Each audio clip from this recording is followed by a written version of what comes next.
Item number SCP-051. Object Class: Safe. Special Containment Procedures. SCP-051 and SCP-051-A are to be kept in a sealed containment facility. SCP-051-A is kept within a locked, climate-controlled document box with a viewing window, to prevent degradation of its material. Any personnel, with the exception of pregnant or non-sterile female personnel who might not be aware of an early-stage pregnancy, may access SCP-051 as long as a request is placed beforehand and cleared by site administration. Description: SCP-051 is a 25-centimeter, anatomically correct model of a human female, carved out of ivory with typically Asian features. Microscopic analysis shows that the head hair is human hair. The doll is jointed at the shoulders, hips, and knees. The stomach area of the doll is fully removable as a cap of ivory, exposing a detailed ribcage and organs, and a 2.5-centimeter ivory fetus connected to the main figure by a leather cord umbilicus. When brought into the presence of a pregnant human female, SCP-051 has various deleterious effects upon the pregnancy, generally resulting in the miscarriage of the fetus. Reports include a gentle compulsion to handle the model, open its stomach cap, and take out the fetus. This results in nausea and cramping within 5 minutes, vaginal bleeding that begins as spotting and may progress to hemorrhage within the next half hour, and miscarriage within the next 2 to 24 hours, in most recorded cases. Medical records indicate that the aborted fetus bear moderate to severe defects. Pregnancies carried to term after exposure to the model have resulted in severely deformed live births, including deaths of mothers, and infants terminated after birth by the delivering physician. See Interview 051-1 below. Witnesses to these live births show signs of severe emotional trauma that was alleviated after Foundation interviews by administration of Class A amnesiac. SCP-051-A is a fragment of text on a rice paper that was discovered with SCP-051. The surviving text is written with plant-derived ink, test dated to the 12th century, and the characters have been identified as a known early dialect of Japanese. Translation reveals the text is part of a prayer or spell against demons that attack unborn babies. The incantation orders these forces or demons into the model, instead of a pregnant woman, and claims to trap them there. However, centuries have degraded the paper and ink so that the full incantation and instructions, if any, cannot be deciphered. Addendum: SCP-051 and 051-A were discovered in a box of early Japanese artifacts delivered anonymously to the museum in 1938. After 60 years and a number of incidents resulting from contact by female secretaries, researchers, and students, an agent on staff in the museum's archives learned of its properties and obtained it for the Foundation's study. Interview 051-1. Interviewed: Dr. David Ehrenfield. Interviewer: Agent.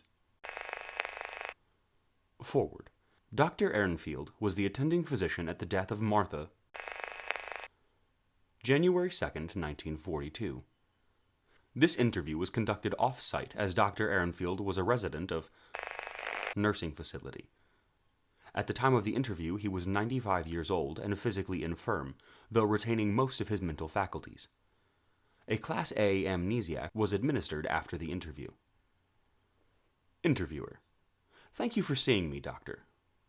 Dr. Ehrenfield: You are welcome.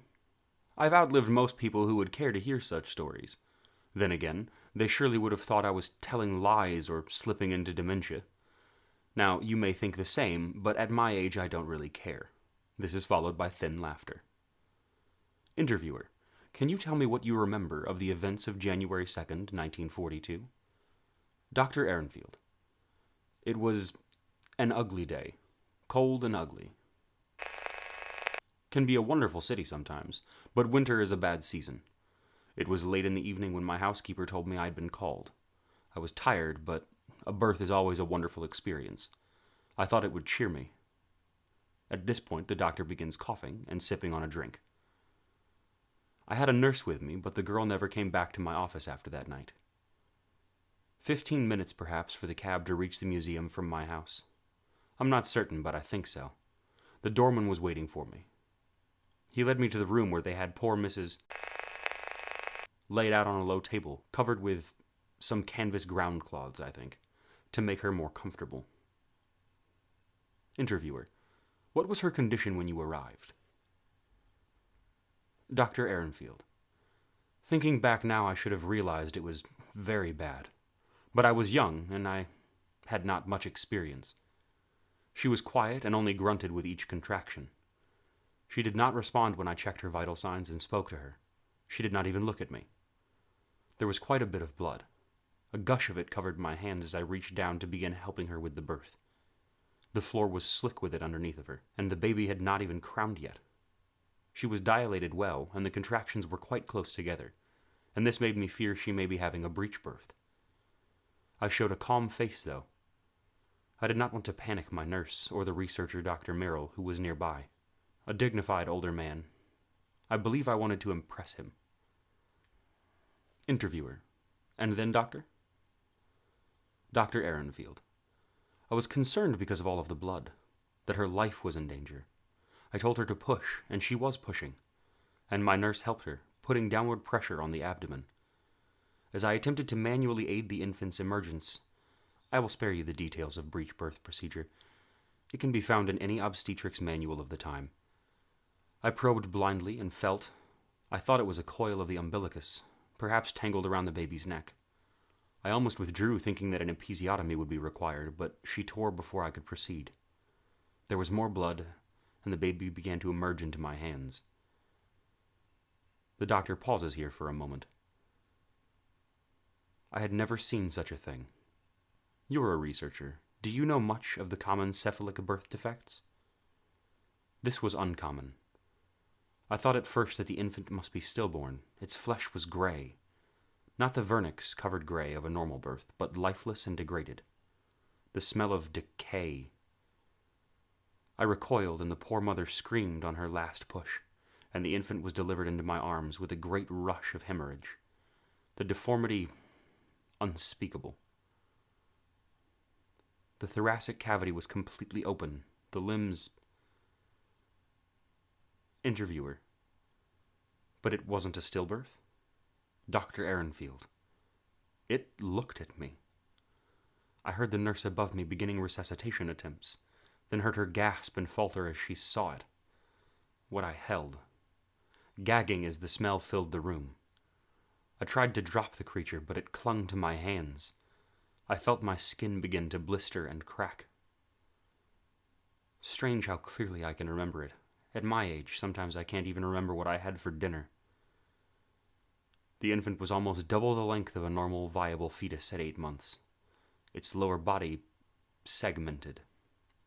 At this point, the doctor begins coughing, almost choking, and a pause of 2 minutes while the interviewer assists Dr. Ehrenfield with a nearby oxygen mask. Interviewer: What did you do then? Dr. Ehrenfield: It began to laugh, and I killed it. I broke its neck while it looked at me.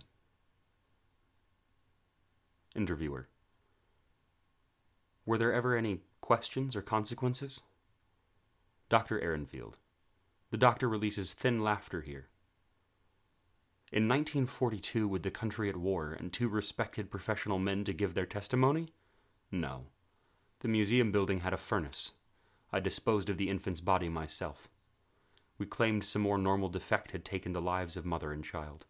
The husband was a drunkard and cared for nothing but her life insurance policy. I believe he was drafted shortly thereafter and died somewhere in France. And I left my practice almost immediately. I never delivered another child. Closing statement. Dr. Ehrenfield expired 4 months later of pneumonia.